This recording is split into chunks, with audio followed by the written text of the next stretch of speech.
Hello everybody and welcome. This is Trizes Max with Two Lives Gaming, and we're busy playing Supremacy 1914. Well, if you're new, please subscribe and like this video so that you can get more of this content, seeing as you're interested in it. And if you haven't subscribed, please do so. It's going to help me a lot. Doesn't cost you anything, just a click of a button. Thank you so much. Alright, with that out of the way, I want to update you guys on how things have been going. Well, we started out as Norway, and well, things have been going very well for us. We're very fortified on this end of the things. We've made up quite a bit of land. I should actually just show you another map to take us through, but let's get to the latest news first.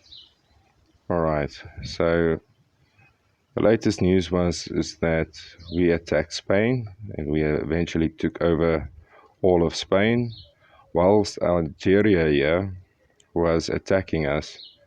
And then what we did is I pulled in my ally, Italy.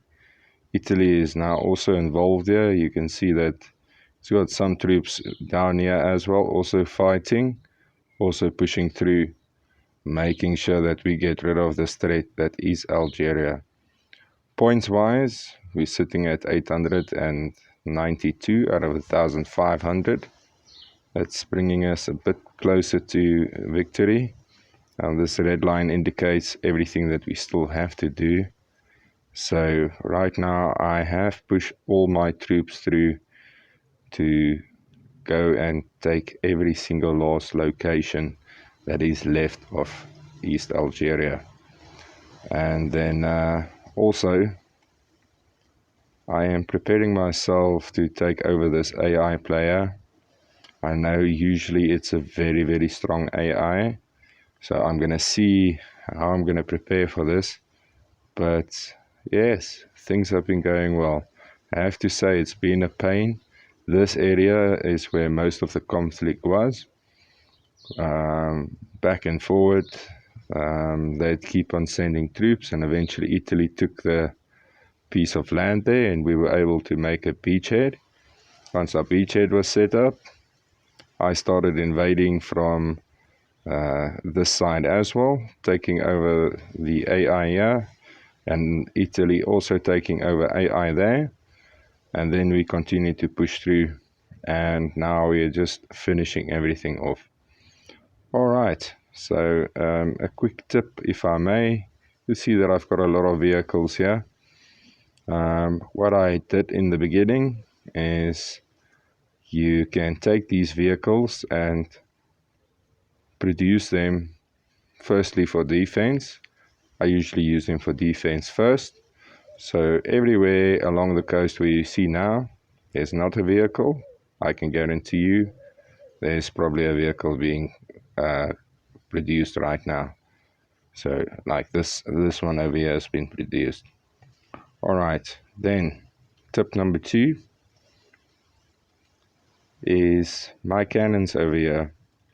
You never take your artillery and put it inside of a fort.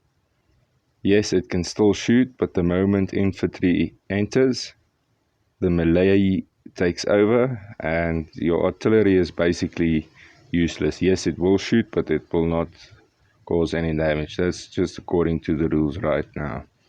So what I like to do is, as I put them on certain areas to protect, anything that's going to be coming in from the bottom here has to go through this firing loop of where the artillery is sitting.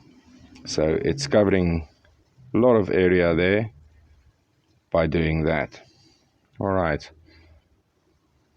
The other tip I want to say with the armored vehicles, if let's say we're rushing somewhere. Let's say that we're rushing down here now. So I'm going to take this vehicles here.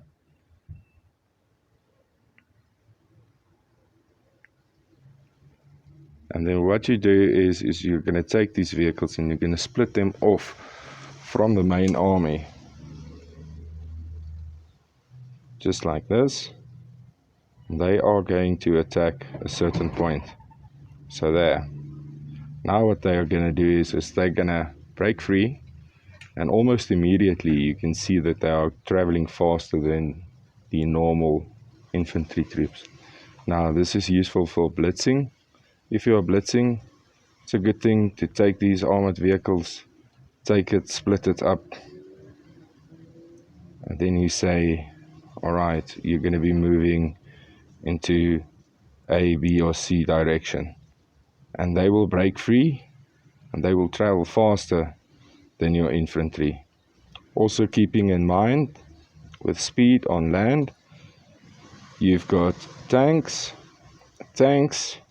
level 1 tank, quite effective against infantry, does help a bit against your normal vehicles, but obviously it's just a stronger unit.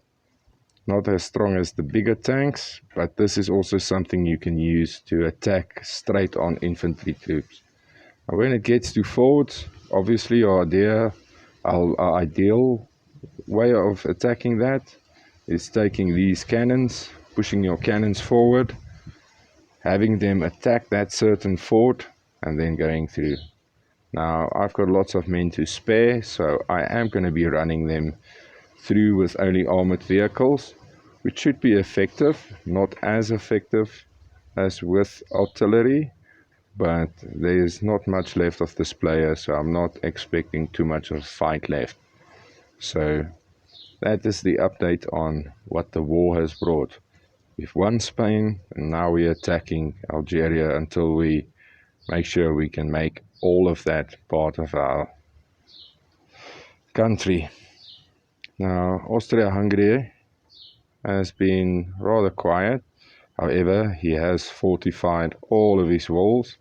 This is probably in case he does turn into AI, and that would make sure that we can't just take his land. I don't know. But he has been quiet. Maybe he's just building up like myself. Also building up.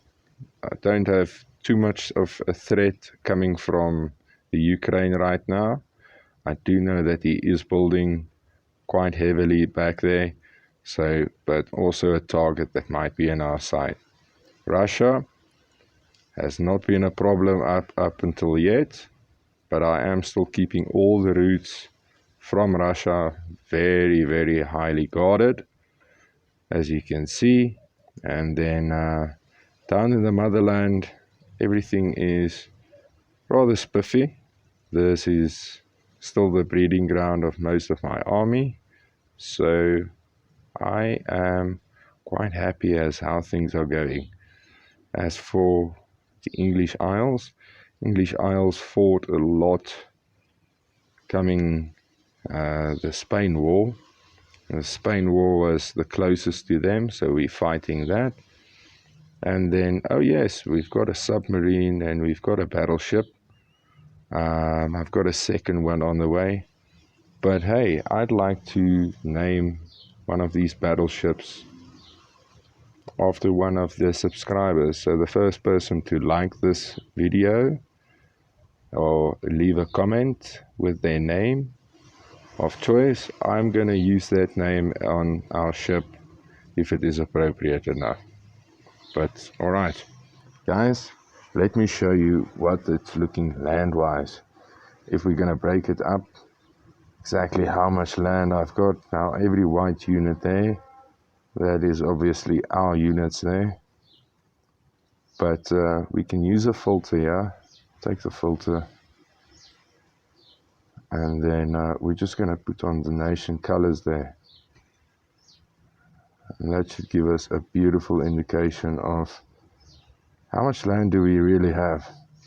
So right now, everything you see in green, this belongs to Norway. Wow. That's quite a strong Norway. So, well guys, I don't know if it's luck, but maybe the inspiration of just a few viewers coming every time, checking what I'm up to. Well, it's been a fun game so far, so let's continue until we conquer most of this.